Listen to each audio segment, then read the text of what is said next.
آج ہندوستان کا مسلمان پریشان ہے نوجوانوں. بہار میں سیکولرزم کا باجا بجتا ہے. 17% مسلمان ہیں تو 20% جیلوں میں ہیں. مہاراشٹرا میں 11% ہیں تو 27% جیلوں میں. مغربی بنگال میں 27% ہماری آبادی اور 48% مسلمان جیلوں میں. تم کیوں نہیں وکیل بنتے؟ تم کیوں نہیں جج بنتے؟ تم کیوں نہیں مجسٹریٹ بنتے؟ تم کیوں نہیں IPS آفیسر بنتے تاکہ ہمارے بچوں پر کوئی ظلم نہ کر سکے؟ CSDS کی ایک اسٹڈی میں پایا گیا کہ ہندوستان میں 2 میں سے 1 پولیس کرمی یہ مانتا ہے کہ مسلمان قدرتی طور پر اوروں سے زیادہ جرائم کرتے ہیں اور 35% مانتے ہیں کہ گو ہتیا کے آروپیوں کو ہجومی تشدد یعنی لنچنگ سے مار دینا جائز ہے.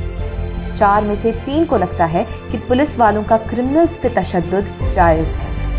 5 میں سے 4 پولیس کرمی یہ مانتے ہیں کہ مجرموں کا جرم قبول پانے کے لیے تشدد کا استعمال کرنا جائز ہے. آپ کو جان کر کوئی حیرانی نہیں ہوگی کہ جیلوں میں معصوم مسلمان قیدیوں کا تناسب ملک کی کل آبادی میں ان کے حصے سے زیادہ ہے.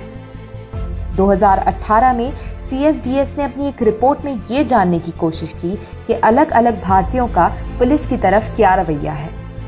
اس رپورٹ سے پتا چلا کہ اونچی جاتی کے ہندوؤں کے مقابلے زیادہ تر OBC، دلت، آدیواسی اور مسلمان طبقے کے لوگوں نے پولیس سے اپنے ڈر کا اظہار کیا.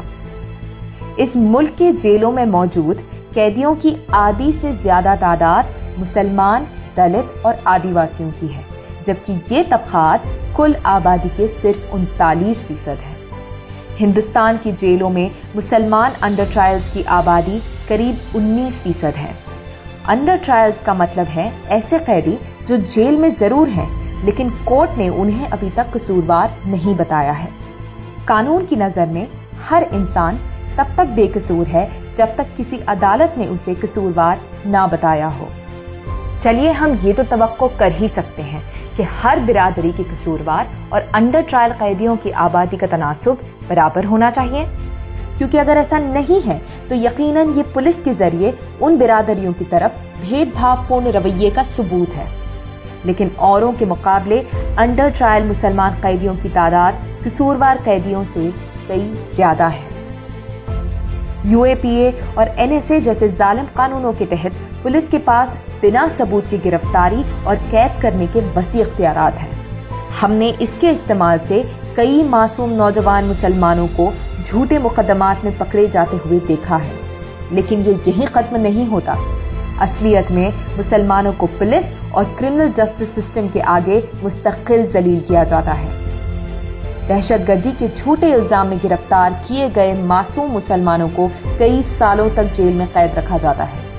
پچھلے سال ہی مارچ میں 11 ایسے مسلمان 25 سال جیل میں گزارنے کے بعد بے قصور پائے گئے. ایسے لوگ بے قصور ثابت ہونے پر زیادہ سے زیادہ رہا کر دیے جاتے ہیں، لیکن غلط مقدمات میں پکڑنے، قید کرنے اور ان کی زندگی برباد کرنے کی کسی کو سزا نہیں ہوتی. اور اسی طرح مسلمانوں کو سماجی اور معاشی طور پر پچھڑا اور خوف زدہ رکھا جاتا ہے.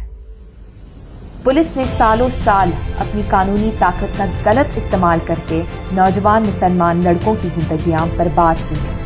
ان کے انکاؤنٹر کر کے سرکاری انعامات و میڈل حاصل کیے ہیں، لیکن اپنی طاقت کے ایسے ناجائز استعمال کے لیے ہر قسم کی جواب دہی سے بچے رہے. پولیس افسرات کی ان معاملات میں جواب دہی ہونے اور بے قصور مسلمانوں کے ساتھ انصاف ہونے کے لیے یہ ضروری ہے کہ مسلمانوں کی ایک آزاد سیاسی آواز ہو. ایسی آواز کے بنا قصوروار افسروں کے خلاف کبھی کارروائی نہیں ہوتی، بلکہ انہیں اس کے لیے پروموشن سے نوازا جائے گا. اگر آپ چاہتے ہیں کہ ہمارے محلوں میں پولیس اسٹیشن سے زیادہ اسکول ہوں، اگر آپ چاہتے ہیں کہ ہماری طرف پولیس کا رویہ بدلے، اگر چاہتے ہیں کہ ہمارے بچوں کی زندگی سلاخوں کے پیچھے برباد نہ ہو، تو ضروری ہے کہ آپ ایک مضبوط سیاسی آواز بنیں.